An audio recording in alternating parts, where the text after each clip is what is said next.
Good morning students. Today we are going to discuss about system stability and Z transform, Paul zero plot and digital transfer function.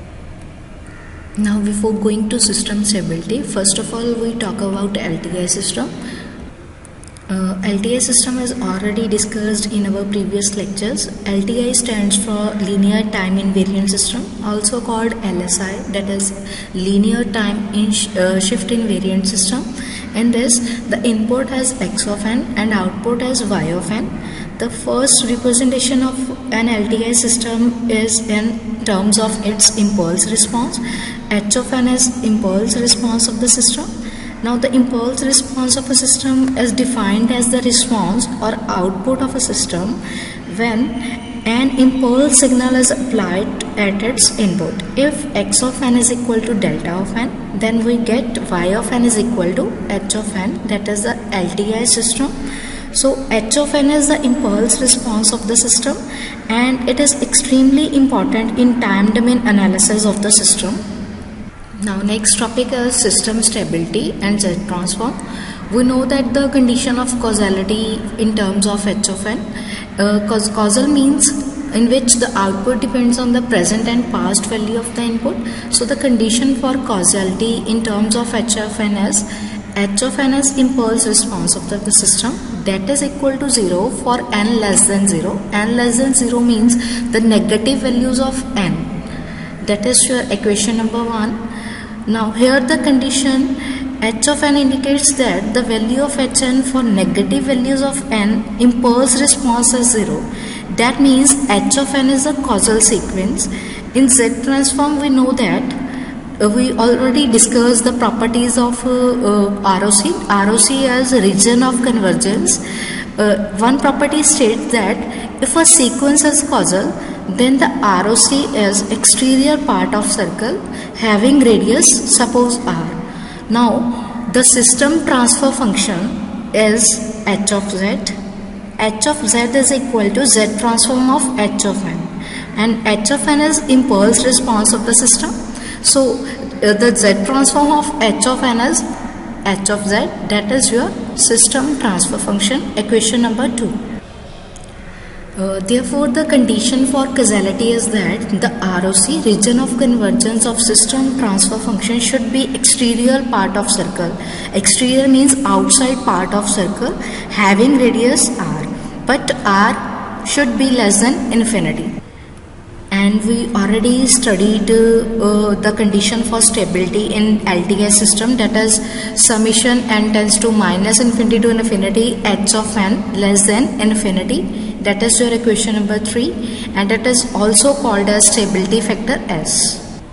Now we use the formula of Z transform. Now according to the definition of Z transform, h of n Z transform can be written as like this: Z transform of h of n is equal to Z transform of h of z is equal to summation n tends to minus infinity to infinity h of n z raised to power minus n, equation number 4. Now taking absolute value on both sides, absolute value of h of z is equal to absolute value of summation n tends to minus infinity to infinity h of n z raised to power minus n, that is equation number 5. Now we know the absolute value on a sum is always less than the sum of absolute value. Therefore h of z less than summation n tends to minus infinity to infinity absolute value of h of n and absolute value of z raised to power minus n, equation number 6. Now if we evaluate the Z transform on the unit circle, suppose Z is 1, that means Z raised to power absolute value of Z raised to power minus n, that is equal to Z is equal to 1. Because we assume here unit circle, then the equation number 6 becomes absolute value of h of z less than summation n tends to minus infinity to infinity absolute value of impulse response of the system, that is absolute value of h of n.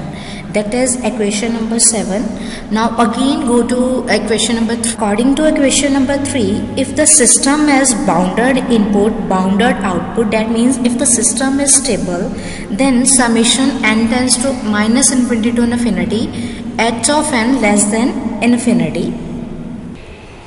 That means system transfer function h of z should be finite if evaluated on unit circle, means less than infinity. Equation number 8. And equation number 6 gives the condition of stability and z domain. This condition requires that unit circle must be present in the ROC of h of z, otherwise we can't find h of z on unit circle at all. And that is all about the system stability and z transform. Next topic is pole zero plot. In this, consider an LTI system with input h of n and output y of n. In terms of z transform, we can define the system transfer function h of z at the ratio of output and input. Therefore, h of z is equal to yz over x of z. If we want to find out the value of x of z, that is equal to numerator over denominator, that is the ratio of two polynomials.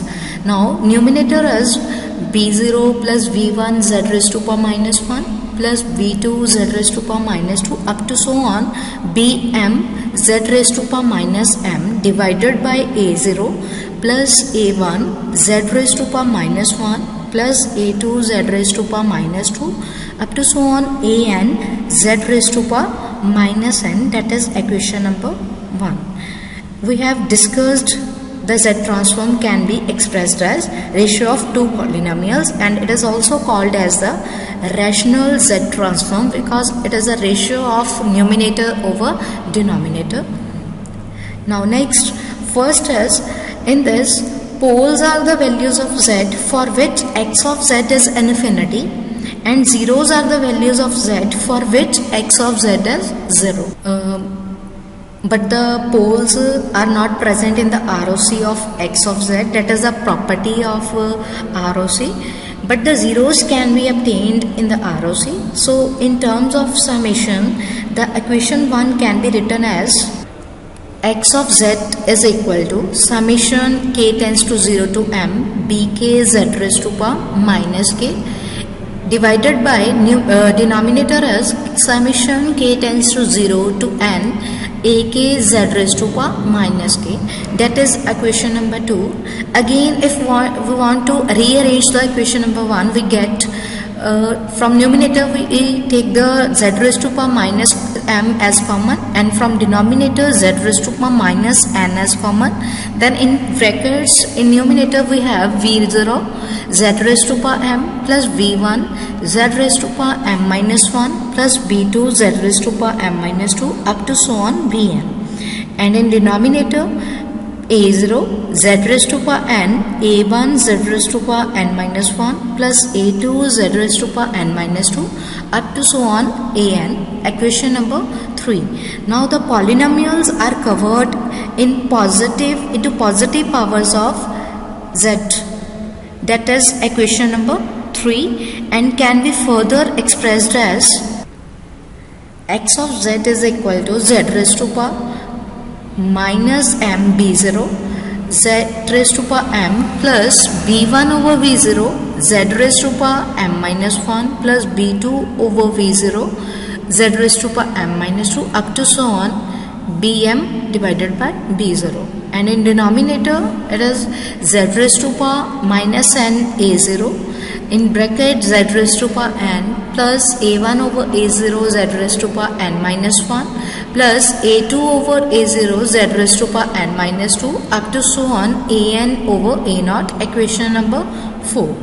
Now here the polynomials of denominator and numerator, so they can be expressed in factored forms as in numerator we have zeros and in denominator we have poles.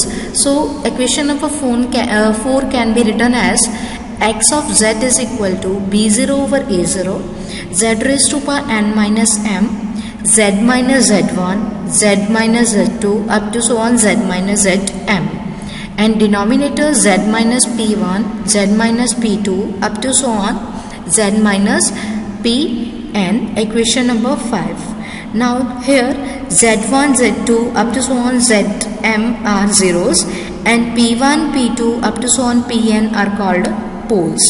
Now from equation number 5 we can conclude that if x of z is 0 for z1, z2 up to so on zn, and z is equal to x of z is equal to infinity if z is equal to p1, p2 that are poles, and this is all about the pole 0 plot. And our last topic is distal transfer function. Distal transfer function is denoted by h of z. We already discussed that is the z transform of h of an impulse response of the system. In this the linear convolution of two sequence, suppose we have two sequence x of n and h of n, can be expressed as equation 1, y of n is equal to x of n, linear convolution h of n. We have already discussed that if we take z transform of equation number 1, then the convolution becomes multiplication. Means the convolution property of z transform states that if we take the z transform of convolution of two sequence, that is equal to multiplication of their z transforms. We know the z transform of x of n is x of z and h of n transform as h of z, so convolution becomes multiplication. Therefore y of z is equal to x of z into h of z, equation number 2. From this we have to find out the value of h of z. Therefore h of z is equal to yz over x of z, equation number 3, that is the ratio of output to the input. So this h of z is called as system transfer function. Also note that h of z is the z transform of h of n, where h of n is an impulse response of the system. Therefore the system is characterized by h of z in the z domain, and the LTI or LSI system has a rational system function, means it is the ratio of numerator and denominator. Numerator we have output y of z and denominator we have x of z. This is all about system transfer function. So I hope in this lecture you understood about these topics like system stability, pole 0 plot and system transfer function. Thanks to